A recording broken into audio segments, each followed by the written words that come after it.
Good morning. Welcome to the beautiful Boys and Girls Club. Excuse me. Oh, that's just you. No, yeah, just All me. right. We're very grateful to the Boys and Girls Club for, actually, they've saved us twice this month with the carnival, which you'll hear a little bit more about later. And then with the heat warnings, Adam and I got our heads together and decided we needed to make a switch just in case it is as bad as they say it's going to be. So here we are. One housekeeping note, if you need a restroom, it's kind of like camp. Did y'all go to summer camp?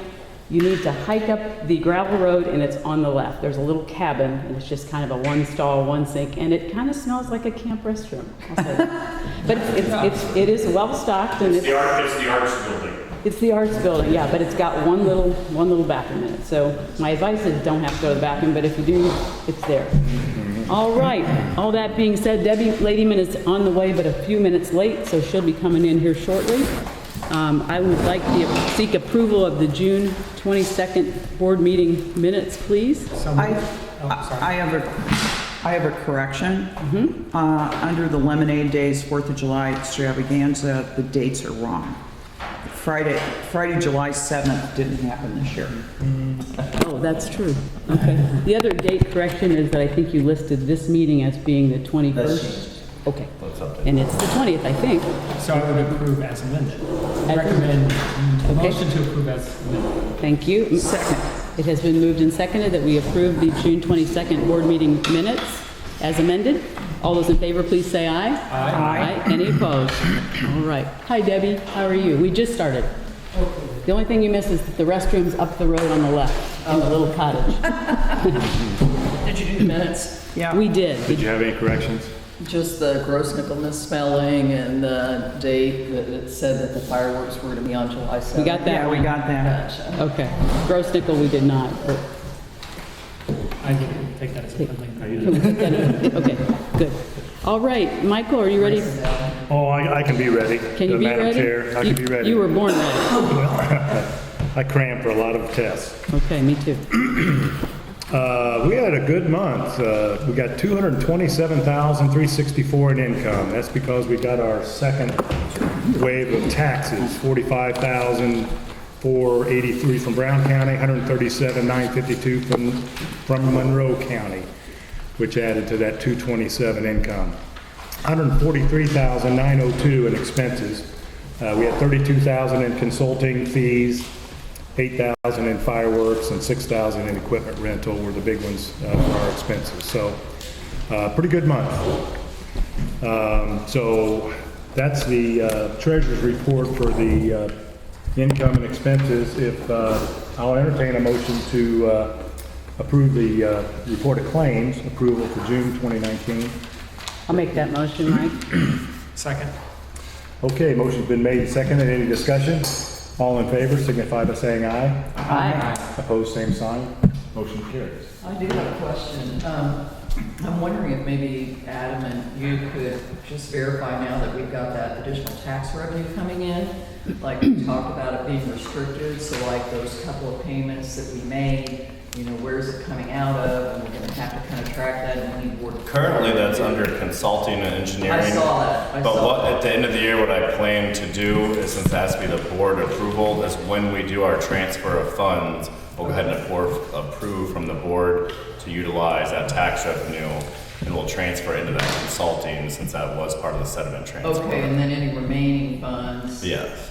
Like a restricted fund balance on the balance sheet? Yes. Okay, thank you. All right, Mike, it's still you. We Okay. are on the second reading of the 2020 All right. proposed budget. Yeah, this is the second read of the 2020 LLCD budget. I'm going to go through it pretty quick. I'm going to give you the highlights of the ups and the downs for each category. If, as Madam Chair has said, if you have a question, I'll give you the account number, and then we can discuss it when I get finished with the entire budget, if that pleases everyone, okay? So we'll start with revenues. For some reason, that says 2019 at the Yeah, top. it all does. 2020. 2020 budget. Changes in revenues, we expect more grants and donations. That's account number 4070 to be increased by $5,000. Parking admission fees, well, that's still under discussion. Michael, you did a good job with that email, by the way. A $4,000 increase in parking admission fees. And then we hope to have additional dredging and riprap income on the private side of $10,000. So total, if I'm correct here, well, it didn't total for me. You have Do that? you have a total down there at the bottom? Oh, thank you. Well, let's see, $1,581,750 for revenue for 2020, okay? All right, no, so far no hands. Okay, wages, district manager, 3% raise, up to $62,000. Operations supervisor, $1,000 raise, $36.50. And then we plan on bringing in a full-time excavator next year. I think this is a good idea for attacking our sediment management plan. And so total wages for 2020 will be $182,750. It's about $50,000 more in wages, but you'll see in the next category, we have 0 wages for dredger or dredger other, because this will be a full-time position. So even though that's a $50,000 increase there, our hourly and seasonal comes to $226,750, which is only a $9,000 increase. Okay? Clear as mud? No. It's clear. Oh, very good. It's very clear. Supplies. Really, most of our supplies are going to remain neutral. $1,000 up for gas. We believe, gas, with a full-time guy, we're going to have to spend more on gas and diesel fuel. $16,000 increase on operating supplies from $13,000 this year. Maintenance and repairs will remain the same. And then other supplies, we've ramped that up about $3,600, with a total in supplies $61,900 compared to $59,000 this year. Services and charges. Grass mowing, we expect that to go up. We've been under the contract with the same grass mowing company for some years, and we expect that to possibly go up a little bit. $15,000 is our estimate. Consulting engineers stays the same, with total of professional services $74,400. Communication and transportation remain neutral. Printing and advertising, we expected that to go up maybe about $1,500. Insurance remain neutral, and utility services remains neutral, the same as this year. Continuing with services and charges, actually repair and maintenance went down $3,000. We did quite a bit of work on the bathhouse, so we had $15,500 in there. A lot of that went towards the bathhouse, and we lowered that to $10,000 in equipment repairs. We do anticipate redoing the gatehouse, hopefully the end of this season, early next season. Let's see, other services and charges. Total services and charges, $339,100 compared to $337,160 this year. Capital remained the same. So overall, we would be in the red $26,000 in 2020 compared to $48,410 in 2018, $64,019 in 2017. So even though we may be $26,000 in the red, we always end up in the black. That pretty much concludes the second reading of our 2020 budget. Madam Chair? Would you like to entertain any questions? I will, Ms. Dunster, if since someone it's fresh? has a question. I know I went through that pretty quickly. Myself, Pam Dugan, and Debbie Ladyman are on the committee. Mary Jane has stepped aside to allow Debbie to be on there. So, oh yes. You said that even though the budget's always in the red, you always end up in the black. Well, Explain that. Can I add to that? I guess I'm recommending as part of the budget committee, it's a $26,000 deficit, but $30,000 of that deficit is the replacement of the gatehouse. So it's a capital expenditure. And how much do we have in reserves? Gosh. Good question. Funds, yeah, a lot. Yeah. A lot. More than 26,000. Oh, yeah. With what she said, just to give you a little bit of history, we've always established a loan to buy the barge. We paid cash. We established a loan to buy the excavator. We paid cash. Those are monies that we have rolled over, pardon me, from year to year, and we've always ended up in the black. And a lot of that goes to the management of the lake. They've done a really good job of being conservative. And so our revenues have increased and our expenses have remained either neutral or below what we've expected. So we have not taken a loan for any of the capital expenditures that we have appropriated in the last 3 or 4 years. So I want that to be understood. So, Mike, to refresh my memory, is the gatehouse a total redo? Very interesting question. Did you know that the gatehouse has a restroom? I did not know this. I did not know this either. The gatehouse has a bathroom in it. So, oh yeah. But they don't know how to get the septic, you know. Well, it's a tank. It's a holding tank. Yeah. I'm working with Frank and Russ Herndon. If you remember Russ Herndon from last month, and I'll be brief, he's working on getting sewers for District 7.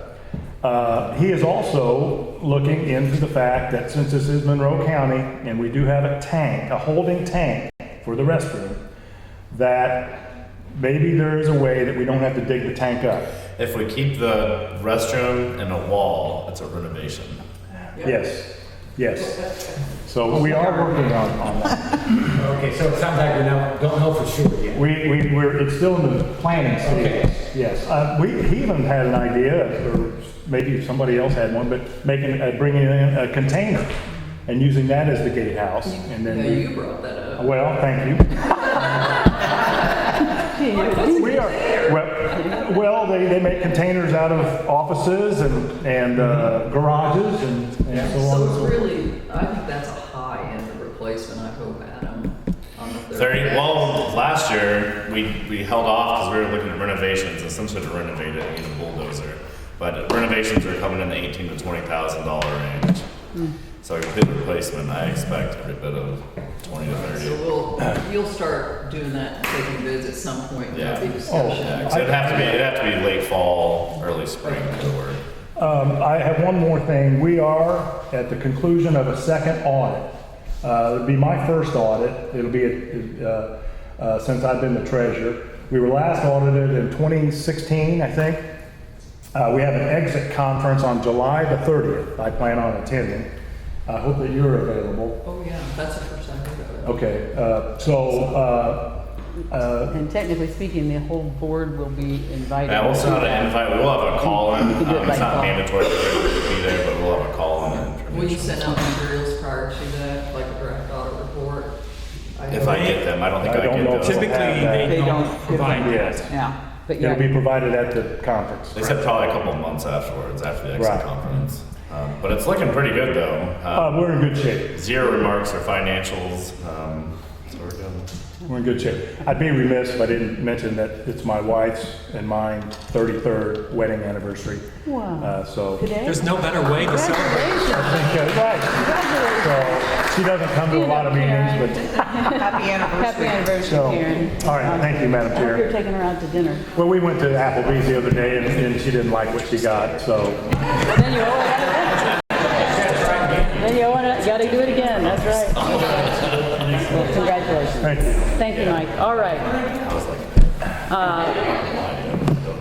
All right, let's move on to the manager's report.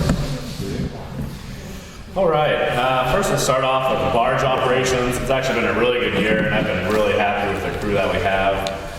Again, we're looking at Clinton, who he's worked with us before as a push boat operator and backup equipment operator. He's very good on the equipment and with maintenance. That's why I'm really trying to entice him to come on and stay full-time. With that position being the full-time salary position, we're able to work him in the park as well. So I think there's tons of benefits that we're going to get as far as park maintenance and other operational aspects besides dredging. But so far this year for dredging, we removed 5,353 yards. The 3s are because the small barge has 33 yards. Out of that, 2,800 has been removed from Chitwood, zone 138, the Chitwood channel. And actually last week, we had 2 weeks ago, we had the first time that I ever remember that we had a 1,400 yard week. So we got 14 barge loads out in 1 week because the weather really cooperated. So we've been going really fast. Also, the disposal sites are in really good shape. We went to the long arm excavator, so we have plenty of room. We're in the process of creating a secondary ramp as we move forward to increase storage capacity even further. So very happy with the barge operations and the staff that we have in that situation currently. Vegetation control, it looks like the first treatment worked very well around the lake. We've been going around, I believe we got over a 90% kill. We will have coming up on July 29th, the treatment for our emergent, which is primarily lotus and spatterdock. Actually, when we were out doing the mapping, I was very surprised at a lot of the areas that we had treated last year for lotus and spatterdock are just not even there. And if we do get a good spray, we do get a 2-year kill off of that. So this year, it's primarily going to be in some of the eastern channels, the maintenance line, and then in the bay east of Eidolon. And we're kind of going to do a little bit of a compromise right there where we sprayed. So we're going to knock back the lotus further than we have in the past because it is starting to encroach on the channel. There's a little island that's building around. So that will be on July 29th. They will come out and do mapping and set out flags in advance so you'll know the treatment areas. Most of the treatment is going to be on the east end though in our maintenance line and those channels. So that'll be coming up. Lake safety, really kind of the biggest thing. I appreciate everybody working with us, even though I know some people are upset. The beach area, we've been slammed on weekends. It has been insane out there. So we have stopped allowing boats on Fridays through Sundays. And it looks like Lake Monroe says their beaches won't be open until at least late August, if at all, this season. What we do have in the works and we're in the planning stages now is creating an additional boat mooring landing area. And what we're actually looking at doing this winter time when we have excavators on land is there used to be a bridge which is now destroyed between the point and the bathhouse. We're looking at clearing out that entire area there, getting some peat gravel so it kind of stays in place, smoothing it out and removing types of debris and anything there and kind of smoothing the path. That way we would create a landing area, keep the boats out of the swimming area, and expand our swimming area. So I think it'll help with the congestion and both the safety issues. So that is in the work. I know it's kind of frustrating this year. But after Labor Day, we have it back to ourselves. So it'll be here before you know it. So that would be on the east side of the beach? Yes, like southeast. Where you guys park your stuff or your? It's where the point. It's where the point comes in, yeah. Kind of right just south of the bathhouse. Right behind the bathhouses. There's a little beach area there. Okay. I think it's a perfect spot. It's protected. There's plenty of room to expand it. Keeps the boats away. I think it'll be a win-win for everybody. Do you feel like we had good communication on that? I'm sorry, but has it been in the newsletter or anything? Because like our neighbors were like, what happened there? But, you know, Yeah, the safety, and I sent an email. I sent out the constant contact out. It was in the newsletter, and it's kind of again in the newsletter this time, just an update. So yeah, I think we. And you think you're fine just doing it on the weekends? Yeah, it's pretty. All It's the time, because I captured. I know Alex wished we would do it all the time, so we didn't have to wait out there and look up the system every 2 days a week. I think for initial implementation and Transition. yeah, I think Once you get transition the other part of that open. Yeah, I think then next year. Maybe we do a better communication in advance and just say, now we're gonna go full boat. Okay. No We pun could create some intended. maps at that point to disseminate. Yeah. The other thing on the communication, there's so many different places that people communicate about stuff, and I don't know how we even begin to get a handle on it, because we have a Facebook page, other people have Facebook pages that say Lake Lemon something, and then there's the Nextdoor app, and those people just seem to, Right. and I shouldn't say it that way, they just kind of put stuff out there, and then I don't know how we capture everybody and get the communication to be clearer for everybody. I think we just need to be clear on, here's the official source from the Lake Lemon Conservancy District, and if you want the most current information, here's where you go.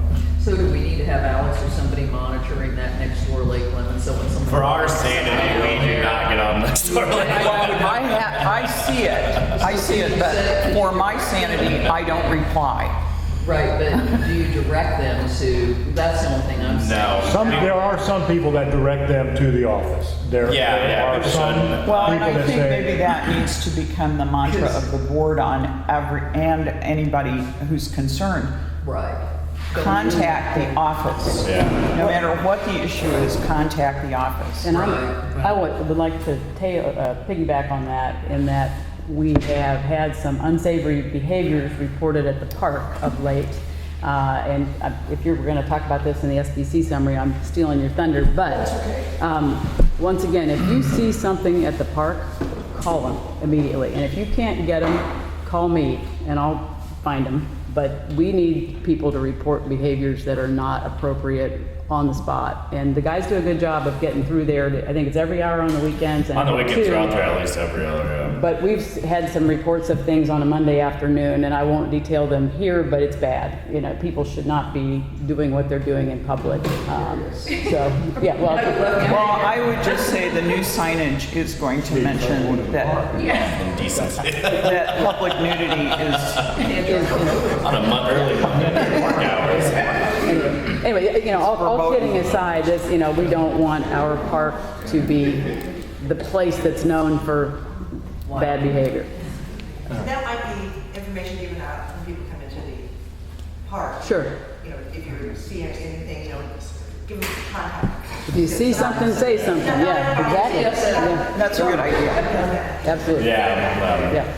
Many So people don't, they complain, they don't do anything about it, and then it just gets. it gets worse. As an operator of a water park system, you can have every sign, you can tell them everything, but they will not, I mean, Yeah, but that's where the reporting comes in. Frank, you had your hand up. We discussed at the strategic planning committee that we're going to probably have a sign Frank, posted. I'm going to talk about that. Okay. Uh-oh. Never mind. And See, she'll let Pam get away with it, but she won't let you get away with it. You can steal her thunder. yeah, and I didn't. Yeah. And once again, I don't mean to be flip about this. The things that I heard. I mean, I did hear about some drug usage. I don't know what kind of drugs. It doesn't matter. You know, we've got to be vigilant about monitoring our own property, especially with the influx of folks coming. If Monroe is shut down, that's, you know, it's a lot of. So, pardon me. Yeah, it's got to be, right? Okay, Adam, we got sidetracked. Are you to water testing? No, I'm still along with lake safety and in the newsletter this week, we are going to put some stuff. And one of our biggest issues doing lake patrol is youth on jet skis. And we Like under kind of age? notified people it is illegal under the age of 16 to drive a jet ski unless you have your boater safety course, and even then you're required to be 15 years. If you are 15 years of age or younger in the state of Indiana, you cannot drive anything over 10 horsepower on the water. And we've been strictly enforcing that, sending people home. I mean, we've just had kids out there, no spotters, rampant wakes. They're kind of becoming a nuisance out there. So I just really want to kind of harp on that. Do they have to have like at least a learner's permit or a driver's license? They have to have a license. or You have to have a anything like driver's that? license or the boater safety course If you're- yeah. certificate. Either Learner permit doesn't count. No. Is there a rule too, Adam, a distance that you're supposed to maintain as a jet skier when you're following the wake of a speedboat? It is illegal to jump wakes of other boats. Really? We will pull you over instantaneously. I had if we a see guy it. on our tail 2 weekends ago, and I thought, So we just yeah. hit the brakes. So he's not even supposed to be doing Well, according to the book, they are supposed to overtake you either on the left or the right. They're but not be jumping That around. is correct. Oh, it is scary when they do it. All the time, I see it. Oh, yeah. Yeah, Okay. maybe you know the rules. Okay. Yeah, they shouldn't know. They should know better. Yeah. If you're going to own So, watercraft, you should know. Adam, also maybe as a reminder, last time we talked about contacting the IDP meeting now that they have a new chief. Yeah. See yeah. if maybe this new person would be open to reinstating the cadet program. Yes, we have reached out to that. I haven't heard anything back. If we can't do it this season, I'm very positive we'll be able to next season with the new captain out there. The old captain wouldn't let them out there unless they were armed, which our insurance didn't like. And then they just thought it was a very volatile time in America towards police. They didn't want their youth out there. So they want you guys to deal with it. Yeah, which I have no issue with, but no, it'd be nice to have. It's kind of keeps things down if you see a police uniform out there. But yeah, so we are. Maybe someone could just park their car out there. Yeah. Yeah, they're all over. In Ellisville, there's one that just sits there and just find an old one. That's lake safety. As far as water testing, last time we had some discussions regarding water testing when Sarah Powers was here giving an update. Firstly, we are going to be changing the reporting moving forward, where our spring reports will be at our June meeting, and then the July reports will be in August or September, so we will be getting live updates throughout the year, and then our annual report will come in the following February when we do our annual report for the full year. We're also adding testing points and the other tributaries around the lake, including Shuffle Creek and Possum Trot Creek, to try to gauge, look at all the tributaries instead of just a select few and get a big picture. What about the trailer park? That's a hot spot. And actually, I've been in contact. The health department is still working on that. One of my colleagues now is working on that case, and it's slow. The locals are saying it's a trailer park and under state, and state's saying it's a campground, so it's under local, and they both kind of keep pushing it off. And the new owners, we should be able to go after them. Yeah, that's. They just paved out there. I thought, why didn't they do something with their septic? That means they're not gonna do it. That's exactly. Is there, so someone owns that and these people pay the lot rent, right? So is there some way to, go after the new owner? Well, they're working on it. Well, we've noted, the state department, the health departments at state and local level are both notified. So as far as our reach, that's kind of all we can do, unfortunately. Well, That's Bear Creek. If you're looking at the website and you're looking at the numbers, that's what's flowing into Bear Creek, which is right next to you, Laura. Yes, thank you. Have you reached out to any elected officials? I mean, because it's two state agencies or two government agencies not doing their job, basically. Right, exactly. Pointing a finger at each other every time. I have not. No. I feel like we really have to put some pressure on Yeah, that. I'm that's really what happy that the Yeah. Chitwood area is working with Brown County and gonna get that, but that's kind of like, we gotta go on that. It's in Brown County. No, actually, that's No. Monroe County. Monroe. It's right on the border. It's Monroe County. It may help if we had a letter come from the board. Honestly, I could probably maybe draft a letter and have the board sign it. Yeah, Not a bad one of idea. them, I think it's Matt Pierce. He seems pretty responsive to people and seems like a decent guy. Maybe, you could get something out of him and say, hey, we're at an impasse here, and this is bureaucracy at its finest. Finger pointing at each other, and then nothing gets done, and it's gone on for years. We just can't tolerate And it. Adam, Right. Laura's a wealth of info on this because she deals with it every day of her life and your property management and selling and buying and such. So I'm sure you could provide him some input. Probably also behoove us to also contact the state and Senate rep for that area. Right. That's what I'm saying. Yes. Right, well, Matt Pierce, I think, is a state senator. I'm not sure who the representative for that area. Adam, I hope you guys are the people that did the study are gonna revise that report so we actually have the recommendations, which is what we kind of asked you guys to do. But it seems to me like if they also could put those recommendations in there about, both of these areas that have been a problem, I would think that would be something that you provide to state agencies too. Look, we had IU come in and Here's the fact. this is it, Yeah, absolutely. So, there's the data to support it. No. Yeah, are we still on water testing? Yes. She mentioned source tracking.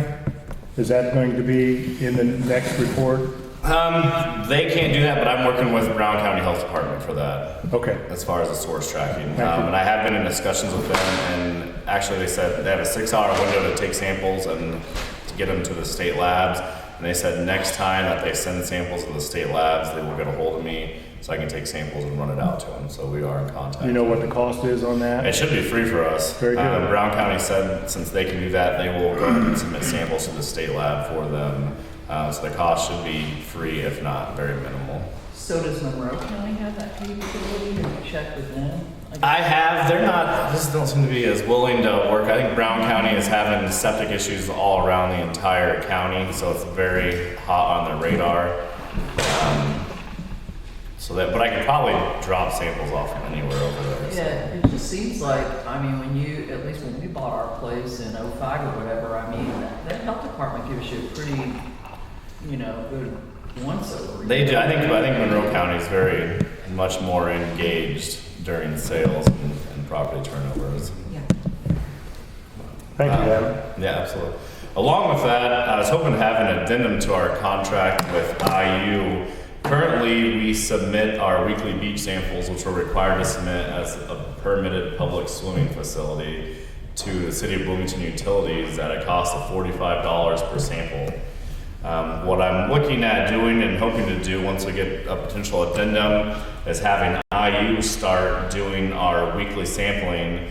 The cost would be $65 a week, but every other week they would actually do blue-green algae testing and cell counts, which is probably one of the biggest health factors that's facing Midwestern lakes at this time, especially during the recreation season. So it'd be a lot more data that we have. And along those lines, the overflow pond on the Long Causeway is already chocked full of Selendrosperm mops. As you can tell, as you're driving down, it's a rust brown color. So I would just advise anybody not to swim there, let animals near it. And honestly, we'll keep an eye on the east end. Since we did put that culvert now, that was kind of choked out and consolidated and isolated. But now since we've got a culvert, that water is spilling over into the lake there. So we will be monitoring that area as well. So it's a rust color, even though it's called blue-green? Yeah. That's confusing to me, but okay. It's really only blue-green underneath like certain types of light. And we had some discussion about them putting the culvert in the right place. Yeah. And I think they repaired that. They They put a culvert in for 2 years or 2 or 3 years. There was zero connectivity, unless we were at flood stage. But still, I think there's even having a 3 to 4 foot culvert there. It's like an incubator for that. But I thought the culvert is too high. Yeah, that's And what they I can't thought. get out. The new culvert's at Noble Pool. Oh, when did they do that? Last year, Oh, but it's at the very end. Yeah. Yeah, which I thought they said it needed to be more to the east but in order to be effective. Ron Thrasher still swears that there is an underground pipe that connects the overflow pond to the lake. It's either 4-inch or 8-inch. It's not been confirmed, but he's been here a long time on the lake, and he says that there is a pipe that runs between the two. Well, just So, have you and heard just of that? those 2 bodies of water being that close and just soil and rock. I mean, there's going to be some groundwater flow between those, anyways. Yeah, but I mean, luckily groundwater flow filters things out. So, but something to keep an eye on. I hope to have an addendum. I believe for the rest of this year and next year, I was looking at a cost of $1,500. But for that extra, $40 every 2 weeks, $20 a week, it is a wealth of data for public safety that I think we should move forward on. So we will continue working on that. The Independence Day celebration, I've got nothing but good reviews from the fireworks. I think it was an awesome fireworks show this year. We have received between freeholders and the public that day $8,595 in donations. So we have made back the cost of the show, which was $8,000. And now we're almost back to recouping our costs, even on the porta pots in total. And actually, there were some donations this morning in the mail too, so they're still kind of trickling in. So thanks everybody for that and kind of allowing us the fireworks show. Very nice show. Yeah, that finale was insane. How much did you take in at the gate though, since we started charging the gate admission? $34.10. Wow. That's awesome. Okay, And I'm not sure it really had any impact. We generally bring that about that much in, and it kind of comes out in the wash with donations because you may have some car that'll get $5, then you'll have some truck that'll give you $50. Right. So honestly, next year we'll kind of see, but I think all it did was really just upset people more than anything. I'm not sure we got any more donations out of it. And there's a couple cars that have money and they show up with $5 and you don't want to turn them down. You don't carry cash anymore. No, they don't. And that was one of the issues too, is we're running the card for that, so it's taking a long time. So then we had to start policing vehicles just driving through the grass up into the park. So it really just kind of congested the issue. So we'll reassess that Malcolm, you had a next question? year. Yeah, didn't you say like last year that we are second in line for the company that does the fireworks because they've got other things on the 4th of July? But if we made it over $10,000, then we would be first in line? Is that true? They generally do, I forget, Paoli or Bedford, one of them on the 4th of July, because it's a big show. This year the 4th's on a Saturday though, so I think Friday would be the better date anyways. But yeah, I was just so. going to say that maybe if we pushed it over the 10,000 mark and got first in line, maybe that would be a right advantage. No, potentially. Well, I think it worked out great this year. I think it's a really And talk good about show. weather cooperating. I mean, it rained a little bit Wednesday, and it was beautiful, and then that one storm at 5 o'clock, I'm like, Yeah. oh no. But it went away. It was fantastic. It was a beautiful night. I did have a former board member, Barb Ritter, come up, Mary Jane was with me and just came up and thanked us. You know, it's her dollars that pay for it, but it was really nice to have that. I had one person say it was too long. I'm like, Right? 30 minutes. I kind of timing it. It was right around 30. Yeah. thankless job. I had people too, You the know. Trinkles, all these people have been there a long time, they were just like, oh my gosh. Oh, I good. mean, I've never seen anything like that. It was almost in 3D, like those were coming Yeah. at you. Those were They did a good job, yeah. There's a lot bigger shells, just a lot more. I forget what he said. That finale alone was like, I think it was like 3,000 to 4,000 shells. That's crazy. good. It was Yeah, very it was really good. well done. So I'm very happy with them, and we made our money back, so that's great. Other than that, I think that's the end of. Is that the end of your manager's? Okay. Next section of the meeting is sediment management report, which is largely going to be Adam, but we're going to do this a little differently. We've been holding all public comment till ends of the meeting. This is going fine with raising hands. I'm fine with that. But for this piece, we've got some new information, and I'm going to have Adam start off, and then we've got Frank and Malcolm, members of the Lake Health Task Group, in our midst. So I'm going to have them fill in as it seems reasonable, so that you can learn what we've been learning, and we'll go forward. So we've been talking about the sediment transport study. As we've been coming up with our conceptual designs and plans, something that was critical is to look at the actual amount of sediment that is coming into the lake, to look for lifespan, maintenance, moving forward. So it's just a critical aspect to know. So we hired a company called Christopher Burke Engineering out of Indianapolis, who has been great to work with to do our sediment transport study. And essentially what they're doing is they have sensors in the creek and at the dam currently to measure flow and water height with rain events. And they took our bathymetric studies, there's been 4, there's one in the mid-70s, early 2000s, 2014, and 2019. And our newest one is over here and will be going out, it's on our website as well. So they can actually take the bathymetric studies, especially in the newer ones, because it's the same type of technology. And the sonars that they use actually will measure soft sediment as well, so you can look at the sediment volume. It's pretty impressive stuff. Well, we finally got some preliminary data coming in. We just received it the other day, and we had a Lake Health Task Group meeting yesterday to kind of discuss some of the data that we were coming in. We have been operating under the assumption of about 12 to 40,000 cubic yards of sediment coming in per year.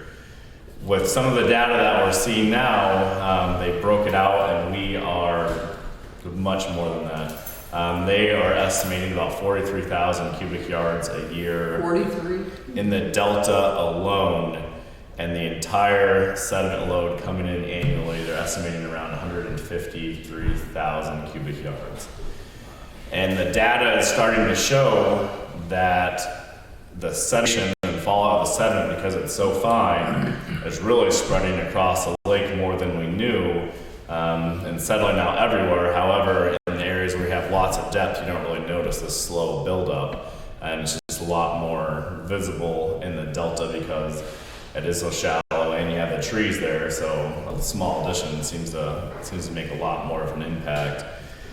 So with that information, we are kind of reassessing, our plan of action, what we're going to have to do. The theories are still the same. The name of the game is reduce sediment loading and remove as much as we can.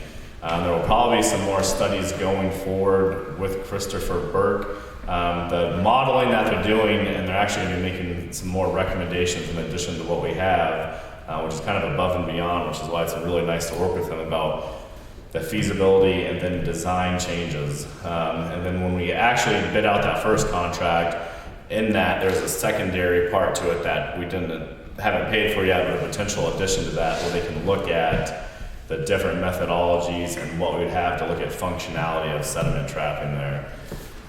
So we are still moving forward. Still have our conceptual ideas, but it's just there's going to be some more information that we need, and going to be some more assessment based on the sediment loading that we were actually seeing. Adam, did you say that you were working under the assumption that it was 12 to 14,000? 12 to 40,000. 15 to 40 is what it, That's what those are the numbers we always use. The old report said 12. I believe it was the KCI report. One of the other ones estimated 15 to 40,000. Then coming back, we're looking at 40,000 in the Delta alone. So the issue of the sedimentation is really much more lake-wide than we initially anticipated.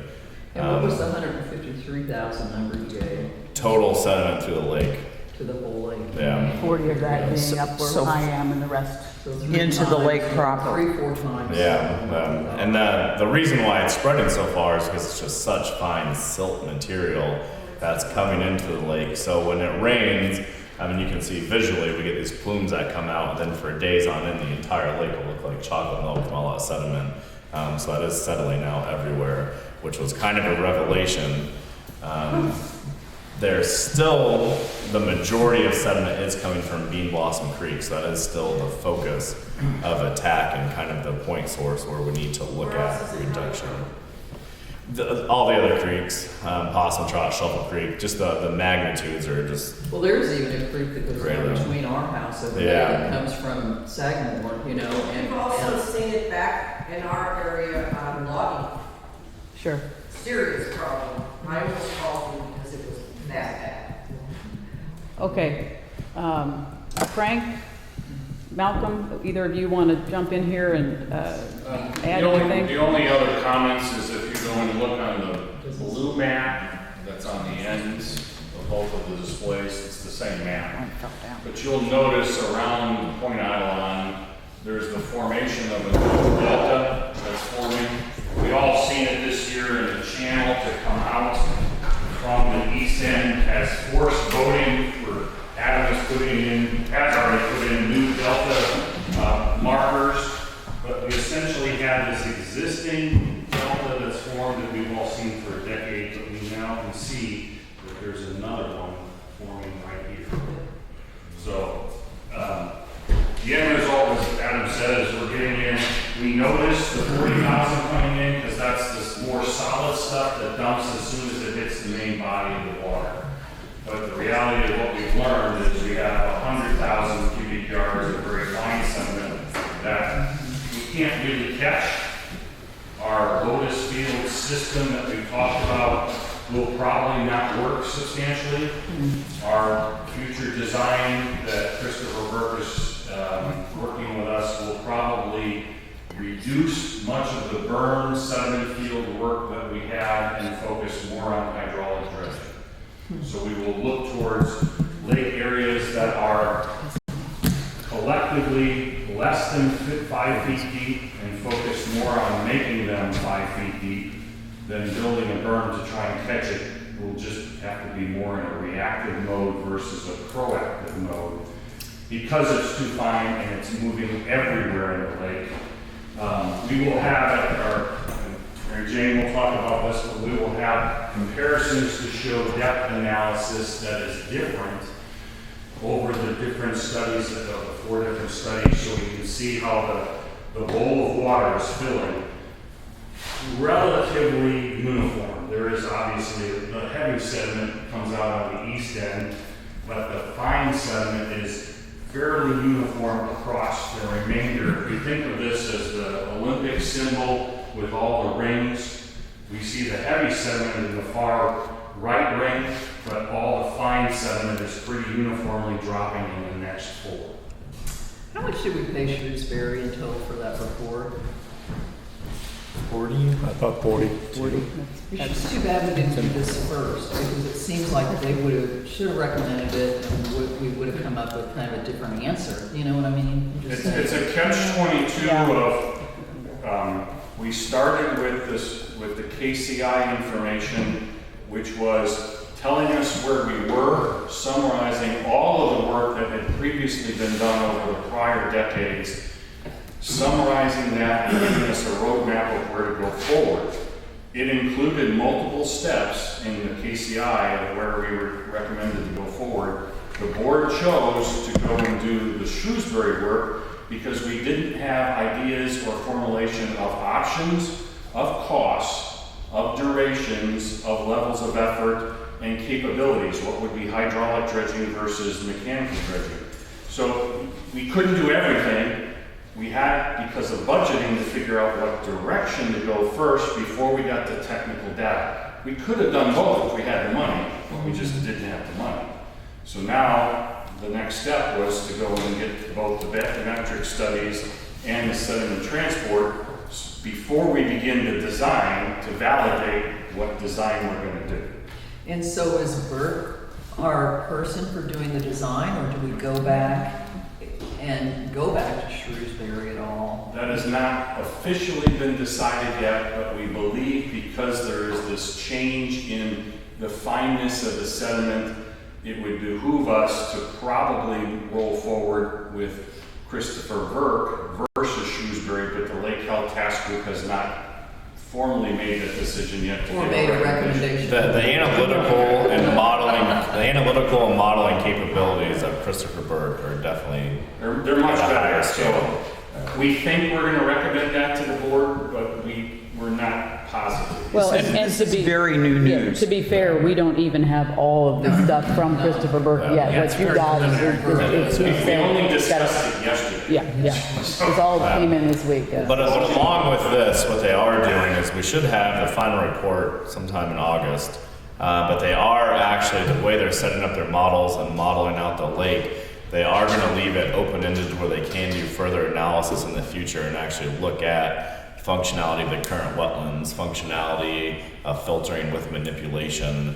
So it's going to be set up to where we can do further analysis with them if we choose to do that. But it's been very nice working with them. In the phone call yesterday, I mean, Brian, kind of the project lead that's been working on this, has been really good. Will they present to the board at some point then? Yes.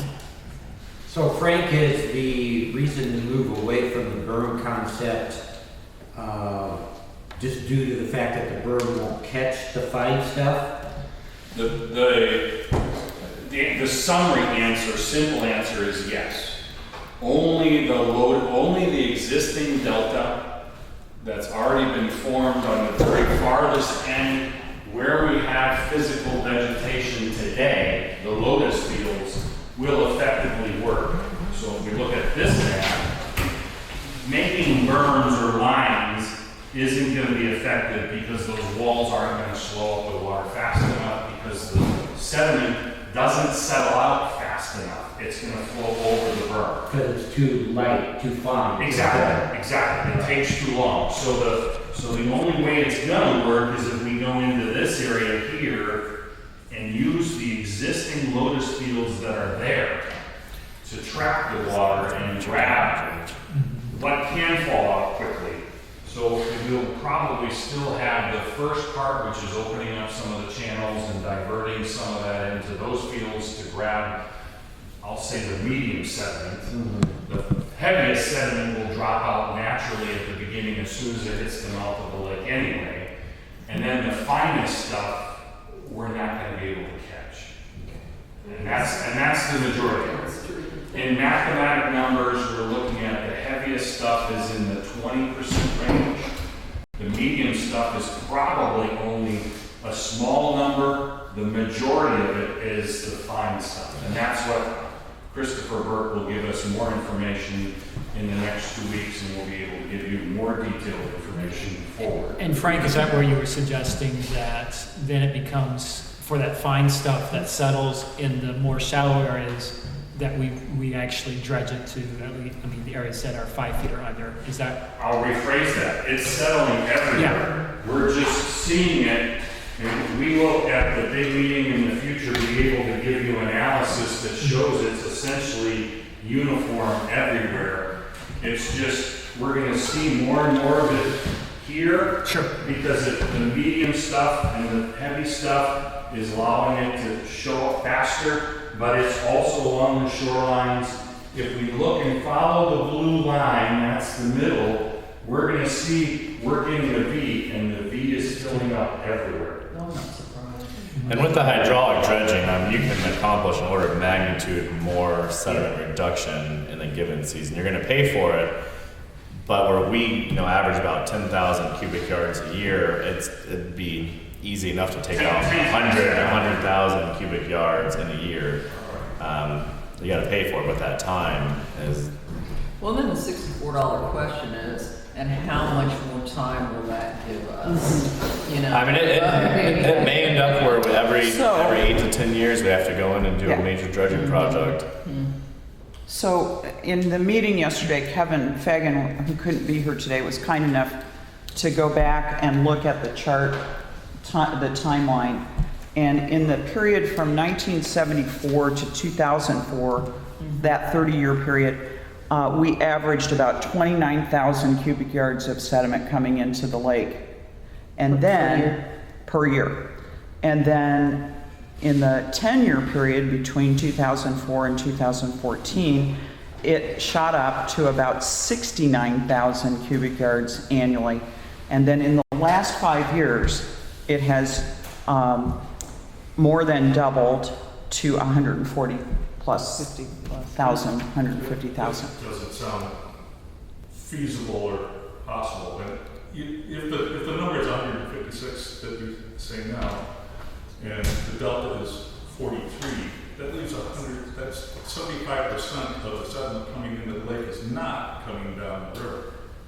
Well, it's coming down the river, it's just not settling. It's flowing. It doesn't settle there, it's flowing into the lake. And there's probably some of it that goes right over the dam, right over the spillway. 43,000 coming through the delta. Approximately 43,000 is Settling in the delta. Settling there. Yeah, the majority of that sediment is coming through, but the sediment is so And there's- fine, it stays in So that suspension. extra 110 is still coming. Yes, yeah, primarily still And coming from flowing beam through. loss, and it just stays in suspension because it's so fine. Yeah. He told us, the engineer told us yesterday, sir, that 90%, he educated guess of what's coming in is from bean blossom, and the rest is the other places that you. And they also said since 2000, the intensity of 150-year storms, so the intensity of storms has increased over 37% since the year 2000, which is a major factor of the increased storm frequency and storm intensity. I mean, we could see it this year. It only stopped raining, a couple of weeks ago, and we had ice cover for maybe 2 days on the lake. What would you say the percentage increase was? He said about 37% since 2000, the intensity has increased of these large storms. So it's not just, so the same measuring capabilities, it's not suddenly that they're able to measure it, it's in the last 10 years, so much better. That was low. So you're saying more, It's it increased. definitely is due to rain events. Yeah, more is coming from that, and the technology has There's gotten probably gonna be a better. combination of both. Well, he said that yesterday too, that, the weather's part of it, but there are just an awful lot of variables at play. You can't say it's all weather events, but it does appear to the naked eye that those things are more severe. And Very correlated. Well, I just want to thank the lake health people and whoever's. Me too. We're doing our due diligence and they really we are. need to come up with what the realistic Many, alternatives are. many hours have been spent, and I echo that. You guys Yeah, you have guys are been doing a great incredible. job. And Kevin's part of that team, and it's been a good support for Adam as well, because this is a gut punch. I mean, I'm not going to sugarcoat it. This is information that nobody wants to hear, but we need to hear it, and we can do good things with it. I'm confident in that, but We can't make any decisions without all the information. That's what we need. Yeah, I mean, thankfully we did do it, and it's $40,000 or 30 something for a study and information is a lot cheaper than, you know, $3.5 million or Millions something and that not getting may what you not thought work you were getting. well. So. Well, it sounds like it's affecting the whole, you know, where it kind of tends to be this and that, but it's Yeah. all over, which might be a motivator to get more. That's kind of what we're Exactly doing. what we Although, thought. yeah, if there's a silver lining, yeah. I thought that as well, and, yeah, no, I'm not happy for any of us, but I think that, that it does help make us understand the importance of this as a whole lake. And that, I think that horse has kind of left the barn. We're hopefully over that hump.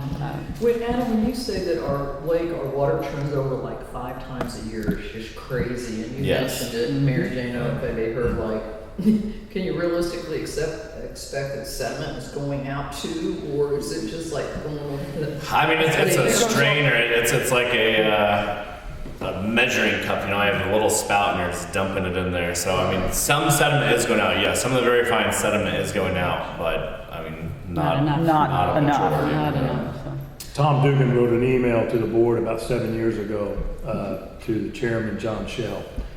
And it was a well-written email, but he said anyone with a depth finder on their boat can see that Right. the lake is changing. Yeah. And that's a fact. And you know, I use my depth finder going in and coming out, and it is evident that the lake is changing. And so, And not just at the east end. not just at the east end. We travel all the way to the dam daily, and you can just see and I think Tom's got those numbers. He probably does. Well, and his point in writing, thanks for remembering that, his point in writing that letter at that time, I think it was 2013-ish, maybe. Yeah. I don't remember exactly, could have been before that, was let's get the help we need. You know, we had a lot of folks with a lot of What do we need to ideas, do?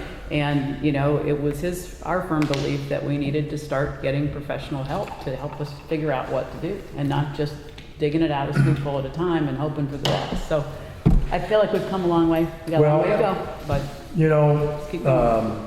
Malcolm, myself, and Ron Thrasher went to Ohio 4 years ago? 5 years ago? It was 3 3 years ago. I didn't want to go, but I'll tell you, that was eye-opening. And they had 3 hydraulic dredgers operating at that time. They had one that was being repaired. They had 4 in operation, but one was being repaired. They had 3 hydraulic dredgers operating on Grand Lakes, Ohio. And the average, they were operating about 100,000 cubic yards annually. Annually. 300,000 cubic yards with 3 hydraulic dredgers. So, Oh. oh Three yeah, of them, oh 100 each. yes, Okay. yes. So now those So were the it's big possible. boys. It is possible. And it's At what cost? $10 So, $10 it's $10 a cubic yard. to hydraulically By dredge. average, yeah. That's So the you're probably average. looking about $1 million for 100,000 cubic yards. And then the other issue, and we might as well talk about this too, is where are you going to put it? Right, And that's going to cost money too. right, because So, nobody wants and our is, dirt. am I correct, Adam, when you de-water hydraulically dredged sediment, it takes longer, This Yes. type, this type. this type of sediment? This type, yeah, it's super fine sediment. There's multiple ways to de-water it. They have these geobags, and then you can use a settling pond. But with how fine the sediment is, with any type of wave action or turbulence, it really stays in suspension. So it's a little more costly too. They actually have to put chemicals into it to combine the small particles together to get them large enough to even settle out. So there is a little bit additional technology that has to go into dealing with such fine sediment. There's a third animal that in Ohio, they rented farm acreage. I think the going rate was $250 an acre. They were paying $280 an acre. They would build a serpentine wall in this field, and they would dump. The hose would empty into the very beginning of the serpentine field, and it would go through that serpentine field maybe 5 or 6 times, depending on the length, and then it would de-water and go right back into the lake through a riprap stream. Malcolm has pictures. So there's a third way if we decide to go that route. Well, we had, in the meeting that we had in 17, didn't we have a video? Yes. That showed that very process? Yes. So we have options. But it's costly. Malcolm, did you have anything to add? You had a lot of good thoughts yesterday, and you've done some math and such. Is there anything you wanted to? I don't know if I really had much now. I did say that if we did nothing, I calculated that it likely would completely fill in 150 years. Complete. Completely, yes. 100 But obviously, Bee Blossom's going to Right. make its way through there anyway, and the lake will become unusable long before 150 years. Right. Did you figure out where your house and my house would be toast? How much time have we got? Yeah. 10 years. I don't know. I hope not. So Okay. we're moving forward on Okay. this side. It's really Thank good you. information coming in. Stay tuned, I I'm think very is- confident in what we're working with now. So as we get more information, I just want to keep on the radar that I really think we're going to talk to the city of Wilmington. We do. We that's in the works as well. Don't worry. I How about know. another study? What? No, Jay brought up at a meeting 5 years ago, and 10 years ago, he said another study. Well, Sorry, Madam Chair. That's all right. And I can see that point. So you can study something to death, but at some point you've got to make moves. But we're just trying very hard to do it exactly right. And we'll make a mistake. We've already made some, but we're going to try to minimize those and Well, keep pushing. The silver lining is, had we done something back then, it wouldn't have worked, and we would have had to be looking at the same situation again, because there's. Right. We're doing our due diligence. We are right. doing our due That's- diligence. that's all we can That do. is correct. All right, Adam, does that wrap up what you had to say? So it's your turn now, Mary Jane. I have nothing left to say. Covered it all. No, I'm going to go back a little bit and address a couple of things. One is where I didn't mean to cut Frank off so abruptly, but back to the topic of bad behavior in the park and the beach, that we are going to look at doing some different signage and beefing that up, and potentially put up signs that say that the area is under surveillance, which it is, just not the kind that most people think of. Anyway, and that may help that. I'm also going to back up because, and Kathy, we're going to talk about the events and upcoming stuff in just a minute. One of the things that came out of our discussion yesterday is we had recommended to the board that we do these public meetings in September and October. I don't think we are ready, given this new information. So we're going to have to look at new dates. We'd like to still be able to recommend that we would do a couple of meetings before the end of this year. So instead, we'll for sure scrap the September meeting. Right now, I'd like to keep the October 12th date as a placeholder, and the committee will meet and recommend a second date after October 12th for the second meeting.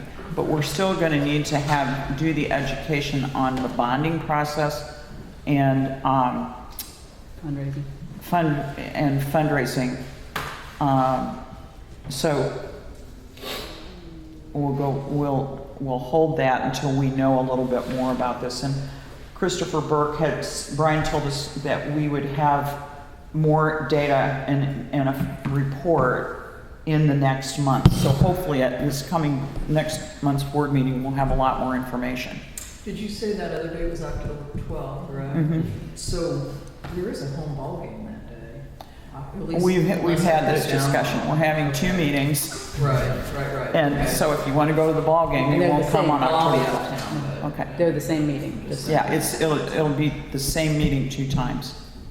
But we'll hold I would that. just say if we don't, and I know you won't, but I think it would be really bad to go forward without some really good substantial information. Oh, for sure. Yeah, that's. And I didn't think we were gonna get the full report until the fall, so I don't know. Well, they said yesterday that we would have, Hopefully I have this one by August, late August. But we'll have that, I mean, we can update people, but then we won't probably won't have like the solution and the drawings, and you know what I'm Yeah. saying? Yeah, We won't have a recommendation. But we It'll may just be want to that. think of it in terms of not the hard content, but the fact that we need to communicate with the freeholders on this topic generally and specifically on a couple of other topics Well, around and- fundraising and bonding. Right. Yeah, and I think I do really still think we need to do something in writing, because it's something somebody can look back at instead of just hearing all this and tuning in for a 2-hour meeting, and it's like, we don't all want to be communicating different things, you know? That's right. So I would encourage us to think of putting some summary in writing or something. Here's Okay. what we know so far, that kind of thing. Concise talking points as well. Yeah, and give the board members talking points. Michael, that's a great suggestion. Right, right. Okay, so, I made one other suggestion at the, and this will take us into Lemonade Days and fundraising in general. I made one other suggestion at the SPC meeting last Friday, and Adam told us, you know, how fabulously people made donations for the fireworks this year. I would like to recommend that the board for 2020, that the Conservancy District eat the cost of the fireworks and have people instead make the donations to the Lake Lemon Enhancement Funds. I think you do both, because some people will always go for the fireworks, and some people will go for the improvements. Well, so far, they love the fireworks. We need to raise awareness of the Lake Lemon Enhancement Fund, and we need to get people to start making donations. Why don't we hold that until we have our fundraising? I think if we Well, move training, people that think that because- they're paying for fireworks and So- then we put that money into the enhancement fund, I think that Well, no. I think we'd promote it as this We is would- for fundraising. I We see. would promote it differently. It Very wouldn't good. be like Yeah, a bait and I think switch. it needs. Go ahead, It would sorry. be, what did you say? It would not be a bait and switch kind of thing. Bait It would be, it's I don't know. I mean, summertime. I think we have to figure And- out a way within the budget, you know, to pay for the fireworks. we have a budget. Right, but what I'm saying is, if we don't have that income or donations coming in to cover that cost, we've got to figure out something else. I don't know, personally, I'd be interested in knowing, do you really think it'll change people's behavior? They might just say, well, no, I'm just gonna like. I think it will not be give it one to of the them. things that we could do to start to change people's behavior. You rarely get behavior change through one action. So, and I'm fine with waiting until after we go through the fundraising training to think about this. But also I'm thinking about the fact that August will be our last opportunity to amend the 2020 budget. So We could still I'm do just, it then, yeah. No, we could still do it in August. but we will have had our training. I think it's a good idea. But I think it's for board decision. Let's do the training and let's come back and discuss it at the August meeting with the thought that we could amend the budget at that time if I we. mean, I get what you're saying, it's just such a drop in the bucket compared to the money we need and what we need people to donate. But we you know? we have to begin to get people focused on the enhancement fund. So that's my only point. It's so And new. it's one of what should be several actions to get people to donate. And you're right, we're gonna learn more at the training. August 1. And we need to figure out where we're gonna, you know, get the money. We're talking about raising other rates and things like that. Well, we've been in the red before for more than you've Well, set forward. personally, as a CPA, I don't love approving a deficit budget. I mean, it's not something that anybody wants to do. The only reason I've approved it and recommending it is because it's got that capital. So I don't want us to be in the mindset that that's the thing to do, because it's not. We're actually 4,000 in the black, Yeah, but it doesn't show that on paper. right. You know, there is one other, I don't know if you guys get these in the mail. I get them in the mail. They're postcards from your legislatures, your senators and your representatives. And Mike Kreider is a representative in Greenfield, where my wife and I hold our residence. And he authored a bill last year to allow Geist Reservoir to become a conservancy district. It got shot down by Brian Bosma. It didn't even make it to committee. He now is looking at writing a bill to give lakes, rivers, and streams funding for enhancements, sediment removal, fish and wildlife, etc. So I would encourage people, and we need to put something out, to write their representative and their senator in their home base and let them know that you support. I will find out what that bill number is and get with Mr. Craig. He's a former DNR cop. That's a good suggestion. So I'll find out if he even has a bill labeled yet. But it would be a Senate bill, would not be a House bill, it would be a Senate bill. So. That's a good idea. Okay. Okay, Kathy McClure is going to give us an update on the events that Lemonade Days sponsored during the 4th of July. Did everybody get one of your flyers with all the great pictures? If they didn't, you should. Rather than go through everything, I put it as a summary as to see what you can figure out. It's all the details of what we did before 4th of July, but overall, it was good. We had a number that did wine campus and beer, and they seemed to enjoy it very much. Ice cream boat was popular, so we could have got out a few more times, but the ice cream boat driver had a lot of other hats he was wearing that weekend, so. I think overall, people enjoyed the dock decorating and the finding the bottles in the lake was popular. We had 3 people that found bottles and got prizes. And the art installments, a lot of people commented on that. So we're hoping that we do this next year, that it will grow and more people will participate in those things. Carnival, we didn't have the numbers we wanted, partly because we think that it was here and they couldn't get here or find us easily. So we're talking about the possibility if we do it again, which nothing's decided, perhaps doing it on point and making it a free event and then asking people to donate or selling refreshments. So that seems like that's where Or both. Or both. Yes, or both. So we haven't made any of those decisions, but that was some of the thoughts from the 4th of July. And I welcome anybody's pictures or comments on anything that happened. If you have things to share, I'm going to put some pictures in the newsletter, which will come out this month, that will highlight some of that.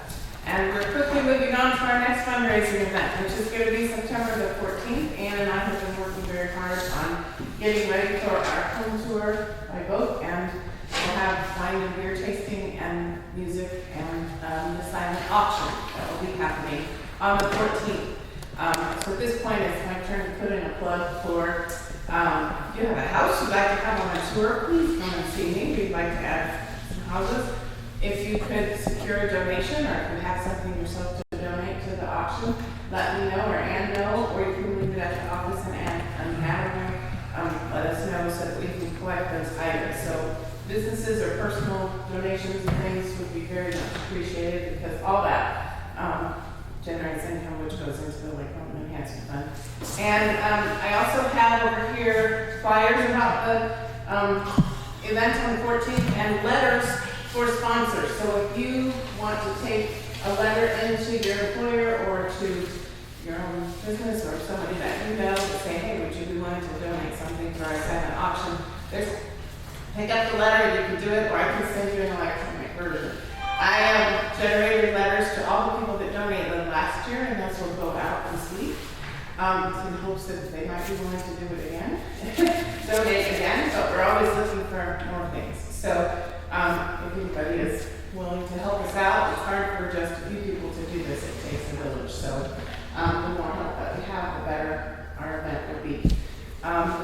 We are, like I said, changing the time just a little bit this year because last year people spent all the time at the home tour and got back and didn't have enough time to rebid. So what we're going to do this year is do the boat tour from 12 to 4 and start, silent auction will go the whole afternoon, so you can come at any point. But the wine tasting and the music and all that will start at 2 and go from 2 to 6. So the music and the auction will go an extra 2 hours after we start the boat tour, which hopefully will give people time to get back and deduct stuff again. So I'm open, and I are open to any comments or suggestions. She's done an awesome job of getting volunteers. It'll be set up the same way where you can pre-buy a wristband. The cost of the door will be a little higher than if you do it in advance. So watch emails and then the newsletter for that sign up. It's not live yet, it will be shortly. And we always can use helpers, so Hannah's a queen of volunteers, she was awesome at that. Let's see, sorry, did I forget anything? Okay. And the other things that I have to mention is I have a little sign, and we are going to start doing clothing items again. So I put a little sign out. Of course, I forgot my big poster with pictures, but anyway, I'm taking orders, and we should be able to meet those this year. So we've got hats and shirts and jackets and flags, which I do have flags here today, and we'll order those and get those out to you for this summer. When we tried to do it late in the fall, we didn't have quite enough orders, but I think through the summer we will definitely meet those. And I'm happy to send you pictures, and again, watch the newsletter and emails about that.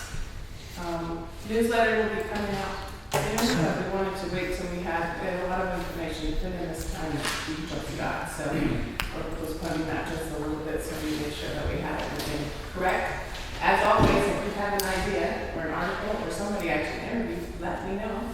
We are going to, I think I should consider it pretty inclusively, the Bloomington Yacht Club. Sounds like that they're going to be a stop this year. Last year we did the IU Rowing Center. This year the Yacht Club may be a stop for us, and they have some pretty cool works that they'll let us look at and stuff. So we talked to some people there last week.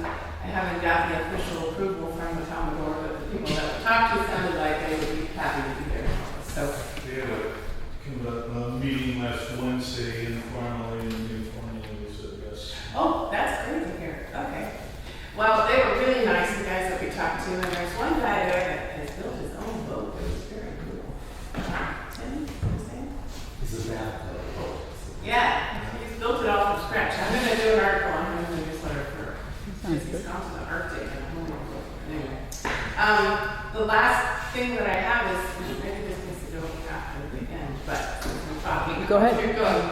I would like to see if we have a resident expert in Alex. Is there something that we could propose to the board to do to increase the internet availability on the point?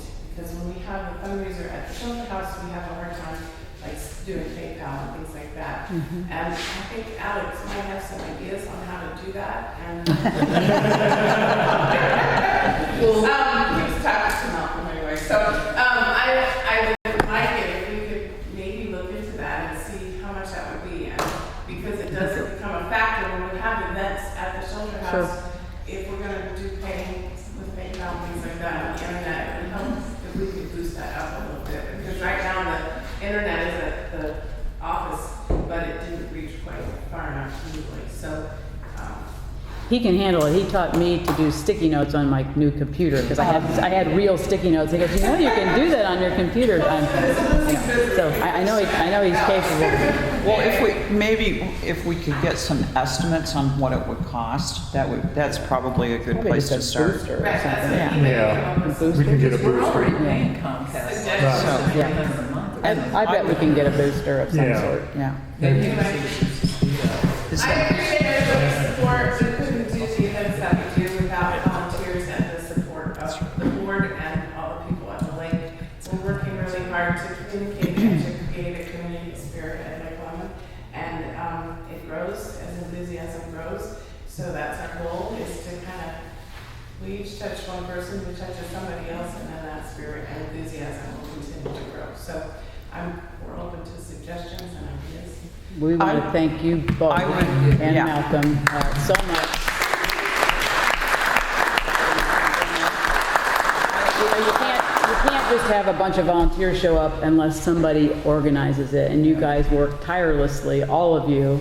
Malcolm, my family particularly enjoyed, I thought I was at Disney World with that pirate ship you put up Yeah. on it every time we came out. It's like, this is serious, this is big stuff. And you guys your enthusiasm is contagious, and we really do appreciate it. I would just say, I would add to that for board members who don't know and the freeholders who don't know. I don't think there's anybody that's worked harder for this lake in the last couple of years than Kathy and Ann and now Malcolm with his artwork. And I mean, they gave up part of their holidays to do the work of the Conservancy, and I think we need to continue to appreciate that and support them. So. Well, I think that deserves another round.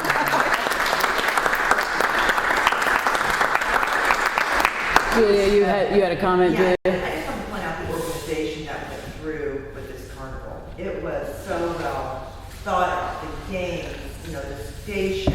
It was so impressive. It's just too bad we didn't have more kids to enjoy it. They all really enjoyed it.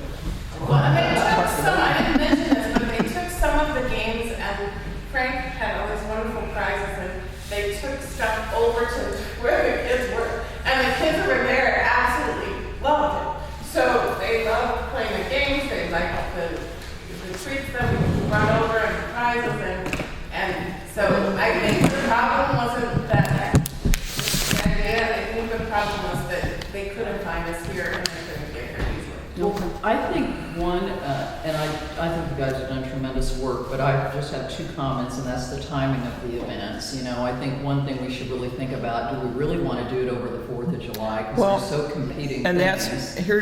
and maybe this didn't get made as clearly, and I'm sorry to cut you off, but what we said is in the recap at our meeting last week was that next year, because they got such a great response when they did take part of this over to the park, is that next year we will do it at Riddle Point. It'll be a free event, and people will be able to make donations. But it would not be on the 4th of July fireworks day. Not that day, but over the weekend. Well, one other comment, I guess I'm the only one that worries about the IU football games, but again, the 14th is Ohio State, and it's going to be crowded as heck in Bloomington, and there's a lot of games. The 21st, there's no home game, so I'm just saying. Okay, there was an IU game last year on the day of the house tour by boat. You can ask Les, he was there, and then came out. Wasn't it Ball State though? I mean, it wasn't. Well, let's not. Sorry. I'm just saying. Yeah, it was some Division II team. Well, we don't mind having it go from 12 to 6, but that's a big enough window that even if somebody hasn't put it earlier in the day, they can come later. We felt that we were really pretty successful last year, so. I vote to adjourn, but I'm going to have to go to the restroom. Okay. When it's my turn. You can go now. Good luck with that. How far do I have to walk? It's a half a mile that way. No, it's just straight up on the left, Mike. I don't want to lose this facility. I'm done. Are you okay? Didn't we just have a conversation about that in the park? Is there any public comment, question, thought that brings us to that section of the meeting? Annie? I just want to mention that I got a check this morning, a donation this morning for $1,000. So we're actually covering costs for the conference. Awesome. All right. Is that anonymous, or is that an anonymous donation, or is that something you care to share? I will ask the person who gave me the check. Please do, so we can appropriately. Okay. All right. New business. Our next meeting will be hopefully back at the shelter, if it's not 97 degrees, August 24th, 2019, 10 a.m. again, the last of the summer meetings. And with that, I'd call for a motion to adjourn. So moved. Second. All in favor, please say aye. Aye. Thank you for coming. Have a great weekend. Stay safe. Cool. Next.